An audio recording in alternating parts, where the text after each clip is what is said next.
Olá, meus amigos! Olhando ao longe, não vemos nada além de intermináveis extensões de areia marrom. Mas por trás desses ventos arenosos estão rebanhos de gado estendendo-se sob o sol escaldante do deserto.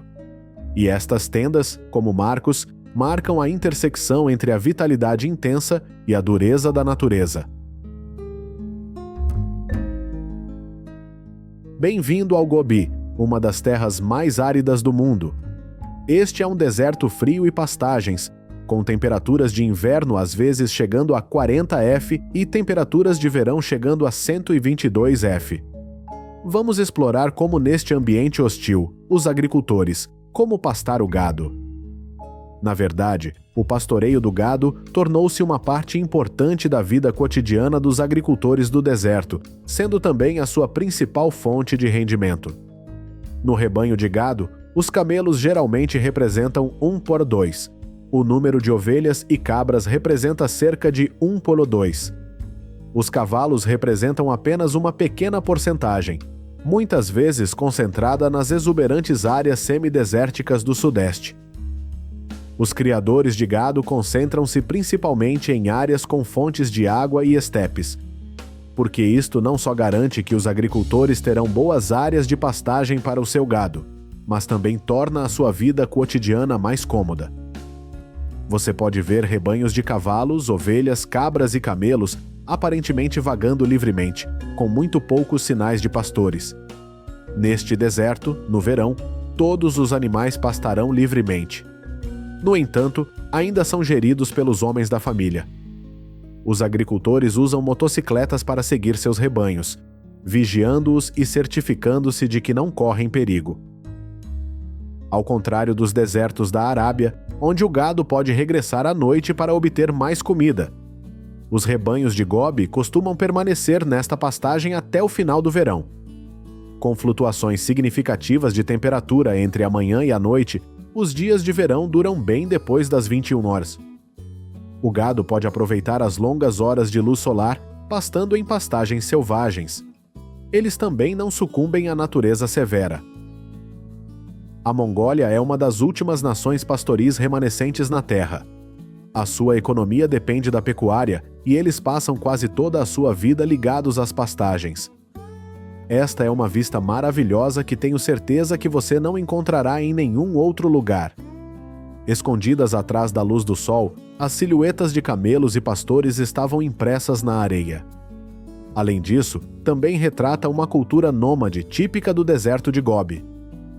Os invernos tornaram-se mais rigorosos com o aquecimento global, afetando diretamente a vida dos pastores.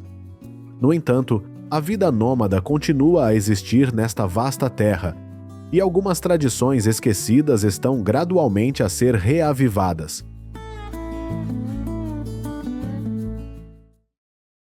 Nós nos reunimos com os camelos. A espécie é considerada um símbolo de resistência em condições ambientais adversas. Eles se adaptam bem ao clima quente e frio único do deserto de Gobi. Esta raça bovina traz muitos benefícios aos criadores de pasto. Além dos benefícios econômicos, grandes camelos são utilizados para transportar mercadorias e mobiliário em viagens migratórias. Claro, eles também são considerados um ótimo meio de transporte para cruzar desertos e montanhas. Além disso, os camelos também fornecem fontes de alimento para os pastores. De manhã, ao amanhecer, é também a hora em que os agricultores começam a abandonar as suas tendas. Eles visitaram os camelos e os prepararam para pastar. As áreas gramadas próximas às barracas terão prioridade. Depois, à medida que a erva diminuía, começaram a avançar, através do vale, por cima das colinas onduladas. Os agricultores dizem que os camelos são uma espécie que não se reproduz quando mantidos em pequenos grupos. Em vez disso, a sua população só aumenta quando mantida numa grande manada de camelos. Enquanto aguardam o preparo da refeição, os agricultores ordenham e conversam entre si. Eles falaram principalmente sobre camelos, pecuária e clima. Em 1 hora, o fazendeiro terminou de ordenhar mais de 40 camelos fora do celeiro. Em apenas 3 meses de inverno, em média, vendem ao mercado cerca de 2 toneladas de leite fermentado de camelo, gerando uma certa receita. Ao viajar pela vasta região selvagem de Gobi, você testemunhará repentinas tempestades de areia. Ou, um dia houve dias quentes e pacíficos, mas no dia seguinte houve uma tempestade de neve. Ocasionalmente, os pastores que viveram durante muitos anos no Gobi ainda se perdiam em fortes tempestades de poeira e nevascas. Quando não sabiam em que direção estava sua barraca, soltavam a corda do camelo em que estavam montados, deixando-o vagar livremente. O milagre é que ele caminha tranquilamente sem perder a direção em nenhuma nevasca. Os agricultores serão mandados para casa antes mesmo de saberem disso. Não há dúvida de que os camelos são animais muito inteligentes e intuitivos. Quando a neve começar a derreter, os agricultores deixarão o seu gado pastar nas pastagens. Assim, os camelos vagarão em busca de comida desde as estepes até as vastas áreas semidesérticas. Um dia na vida agitada dos criadores de gado, muitas vezes passa rapidamente. O fazendeiro e seus camelos voltavam silenciosamente, preparando-se para encerrar um dia cansativo. Se os camelos se adaptarem bem às condições secas dos ambientes desérticos, as cabras também são resistentes à seca e podem encontrar alimento em áreas limitadas de pastagens. Para os criadores de cabras, todos os dias, além de pastar e dar comida e água às cabras, também colhem pelos. As peles coletadas são utilizadas na confecção de tapetes, cachecóis e artesanato. O número de cabras em cada rebanho não é muito, mas ainda se mantém. Porque a diversidade entre camelos e cabras ajuda os agricultores a minimizar os riscos do gado e a otimizar os recursos. A vida dos pastores no deserto de Gobi é uma jornada difícil. Frequentemente, eles têm que se deslocar com o gado, construindo tendas portáteis para protegê-los do vento frio. Ao mesmo tempo, proteja-os do risco de terremotos ou tempestades de areia. Você está vendo imagens de agricultores arrumando suas tendas e se preparando para a viagem. O grupo de pessoas e gado continuou a migrar, iam preocupados. Porque enfrentam o desafio de encontrar alimento para o seu gado em ambientes de solo pobre, os pastores são forçados a deslocar-se em busca de novas áreas de pastagem. Veja bem, cuidar bem do gado requer uma compreensão profunda de seu comportamento e saúde. Isto requer paciência e disciplina, mas também ajuda os agricultores a construir relações sólidas com o seu gado. Os agricultores não são apenas pastores, mas também guardiões da sua cultura e tradições. Ao mesmo tempo, os criadores de gado esperam sempre transformar as suas vidas difíceis numa viagem significativa. É por isso que, depois de todas as dificuldades, ainda vemos esta imagem, tendas móveis estendidas no sopé dos morros. Rebanhos de gado e criadores de gado ainda suportam obstinadamente a dureza do deserto de Gobi.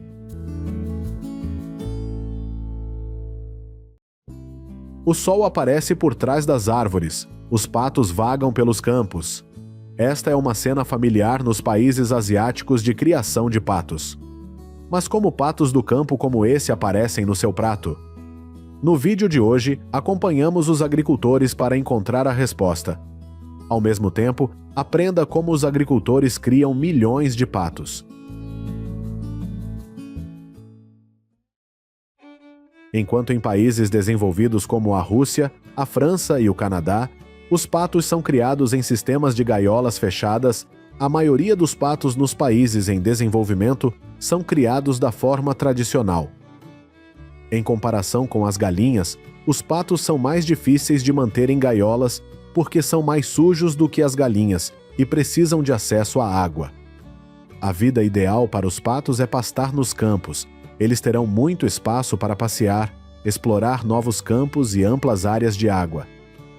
Assim, o corpo do pato também possui características adaptadas à vida dentro e perto da água, com pés palmados, plumagem impermeável e penugem para se aquecer no inverno. Os patos têm várias vantagens sobre outras espécies de aves, especialmente a sua resistência a doenças.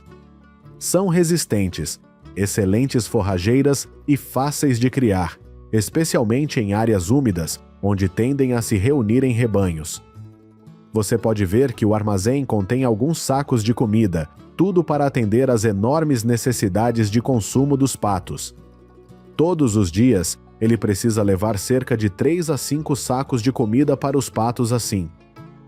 Uma desvantagem dos patos quando criados e alimentados com uma dieta balanceada é a grande quantidade de comida desperdiçada, porque seu bico tem o formato de uma pá. Isso leva a um uso menos eficiente de seus alimentos, porque eles não têm como obter todos os alimentos fornecidos. Isso explica por que a carne e os ovos são mais caros que o frango. No entanto, os patos têm a vantagem de poderem ter rendimentos muito satisfatórios mesmo quando a qualidade da comida não é a melhor. Portanto, além da alimentação dos animais, os patos serão levados aos campos pela manhã para buscar alimento durante a época da colheita e devolvidos para casa à tarde. Após cerca de 29 dias, esses ovos eclodirão. Neste momento, o proprietário da instalação selecionará raças saudáveis para o criador. Nesta fazenda, patos com 1 dia de idade são entregues semanalmente e mantidos aquecidos por até 14 dias com lâmpadas de calor, alimentados com ração. Além disso, são vacinados para prevenir doenças avícolas. Após cuidadosa criação e cuidados no celeiro, patinhos saudáveis começam a se acostumar com novos alimentos. Aqui, eles vão se acostumar com o ambiente com água e temperatura solar. Por fim, os patinhos serão transportados pelos agricultores até os campos para iniciarem o processo de pastoreio e forrageamento no ambiente natural.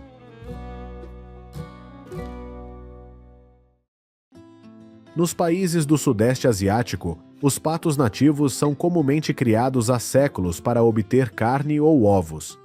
Só na Indonésia e nas Filipinas, os patos são criados principalmente para produzir ovos e não para obter carne. A carne de pato é consumida principalmente pelas comunidades chinesa, de Hong Kong, japonesa e coreana, e a maior parte é importada da Ásia.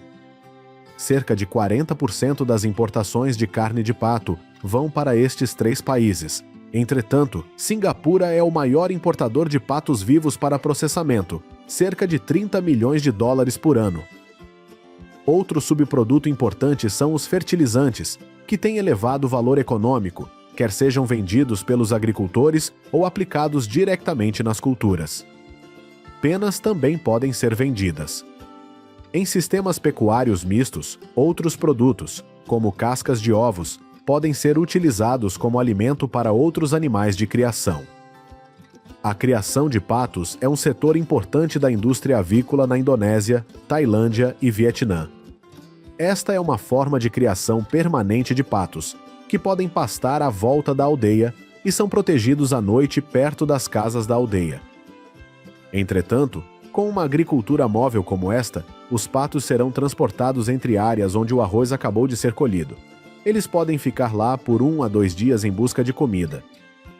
Nos países produtores de arroz, podem ser observadas sinergias entre a produção de pato e a produção de arroz. Patos que pastam amplamente atuam como predadores naturais contra insetos e caracóis. O papel dos patos como predadores e produtores de fertilizantes naturais contribui para rendimentos mais elevados. A integração dos patos na cultura do arroz também ajudou os agricultores a lidar com os impactos das alterações climáticas, ao mesmo tempo que limitou a utilização de pesticidas. Portanto, a maioria dos agricultores optou por esta técnica para que o arroz produzido possa ser vendido a um preço mais elevado. Além disso, os agricultores muitas vezes combinam a criação de patos com a piscicultura para levar o desenvolvimento sustentável aos pequenos agricultores. Alguns agricultores dizem que os patinhos podem destruir as colheitas jovens. Além disso, quando as colheitas começam a dar frutos, é também hora de afugentar os patos para evitar que os destruam. Embora nenhum pato ponha ovos todos os dias, a maioria dos patos põe ovos durante todo o inverno sem precisar de iluminação suplementar. Você pode esperar cerca de 250 a 325 ovos por ano desses patos. Os agricultores também os monitoram de perto durante o processo de criação para evitar a perda de ovos. Como podem botar ovos aqui ou no campo, não há horário ou local específico. Os agricultores só podem observar, pesquisar e tentar colher toda a colheita. Após a colheita, os ovos serão vendidos aos comerciantes e proprietários das instalações de produção no próprio campo. Os cães serão companheiros dos agricultores durante o processo de pastoreio. Independentemente do terreno, tenta ficar perto dos patos para protegê-los. No final do dia, antes de colocar os patos de volta no caminhão, os agricultores verificarão novamente o número, caso os patos fiquem presos assim nos arrozais. Uma fazenda normal de arroz orgânico exigirá muito trabalho para matar as ervas daninhas e manter a saúde do solo. Mas o movimento natural dos patinhos ajudará a arejar e fortalecer o solo. A redução do esforço humano facilitada por este processo permite aos agricultores diversificar a sua base de produção e potencialmente gerar prêmios de preços em mercados alimentares atrativos. Na Tailândia, alguns agricultores optaram por mudar para a raça de pato Barbary, introduzida pela família real devido à sua qualidade única de carne. Além disso, a disponibilidade de produtos de pato Barbary durante todo o ano é a chave para convencer os clientes. Cada pato Barbary pode pesar até 8 libras, por isso leva cerca de 65 a 85 dias para crescer, enquanto outras raças de patos precisam de cerca de 45 dias. Isso significa menos ciclos de produção. No entanto, o preço do pato Barbary é mais elevado, 3,21 USD por quilograma. O dia de um agricultor em uma fazenda de patos no norte do México geralmente começa bem cedo. A primeira tarefa do dia é verificar se os patos estão saudáveis, verificar todos os comedouros e cobri-los com palha. Além disso, ele também ajusta a temperatura para que os patos se sintam confortáveis quando a temperatura externa aumenta. O final do dia é a limpeza para garantir que a higiene seja mantida em um nível padrão na fazenda. Com 6 ou 7 semanas de idade, os patos criados para a produção de carne podem ser enviados para o matadouro. Aqui, os patos são limpos, conservados e vendidos como produtos embalados. São consumidos no mercado interno por meio de varejistas e restaurantes. Cerca de 68% dos nômades criam apenas um rebanho por ano, 18% criam 2 rebanhos por ano, dependendo da raça e da finalidade da criação de patos. O número de trabalhadores envolvidos varia de 1 a 7 dependendo do tamanho do rebanho. Os criadores muitas vezes vivem em tendas com as suas famílias para cozinhar e armazenar comida adicional para os patos. Veja, além de ser difícil de cuidar, os criadores de patos também enfrentam muitos riscos à saúde. Devido à exposição prolongada ao amoníaco e ao pó do estrume, da ração, das penas e de outras partículas, os agricultores poderão sofrer de bronquite crônica, asma, corrimento nasal e irritação ocular.